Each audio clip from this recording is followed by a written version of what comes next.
محترم، میرا نام عظیم مصطفیٰ ابڑو ہے۔ میرا سوال ہے کہ رسول اللہ صلی اللہ علیہ وآلہ وسلم نے دینی تعلیمات کے لیے کبھی کسی سے معاوضہ طلب کیا؟ اگر ہاں تو علم میں اضافے کے لیے حوالہ دیں اور رہنمائی کریں۔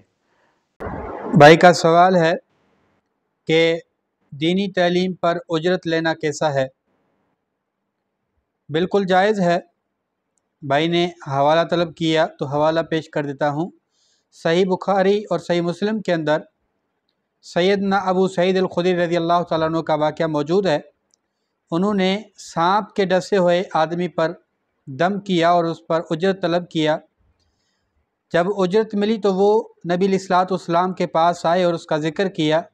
رسول کائنات صلی اللہ علیہ وسلم نے فرمایا کہ جن کاموں پر تم اجرت لیتے ہو ان میں کتاب اللہ زیادہ حق رکھتی ہے کہ تم اس پر اجرت لیا کرو۔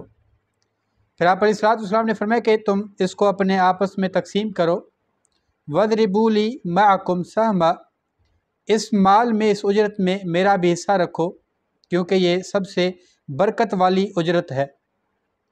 امام نووی رحمہ اللہ نے شرح صحیح مسلم کے اندر اس کا ذکر فرمایا اور یہ ذکر کرتے ہوئے فرماتے ہیں کہ اس سے واضح ثابت ہوتا ہے کہ دینی تعلیم پر اجرت لینا جائز ہے۔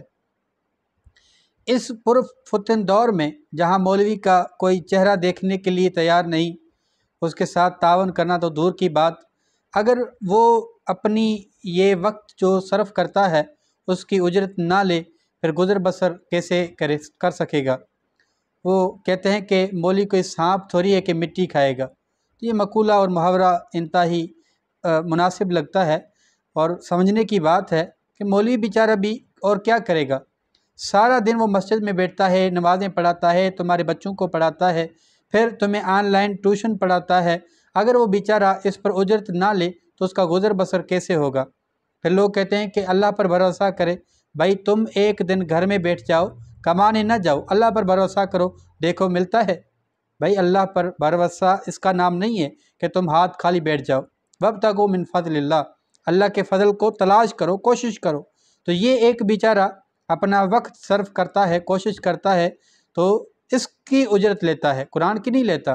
علماء اکرام کہتے ہیں کہ عبادت کی دو قسمیں، ایک وہ جس کا فائدہ فقط بندے کو اپنے آپ کو پہنچے تو اس پر اجرت لینا نہیں بنتا۔ مثلا ایک بندہ اپنے لیے نماز پڑھتا ہے، اب کہ بھائی میں نماز پڑھ رہا ہوں اس لیے مجھے اجرت دو، تو یہ جائز نہیں ہے۔ لیکن ایک وہ عمل ہے جس کا فائدہ دوسروں کو بھی پہنچتا ہے تو اس کی اجرت لے سکتا ہے۔ مثلا قرآن پڑھانا ہوا، نماز پڑھانا ہوا، اذان دینا ہوا، ٹھیک ہے، تو اس کی اجرت لینے میں کوئی قباحت نہیں ہے۔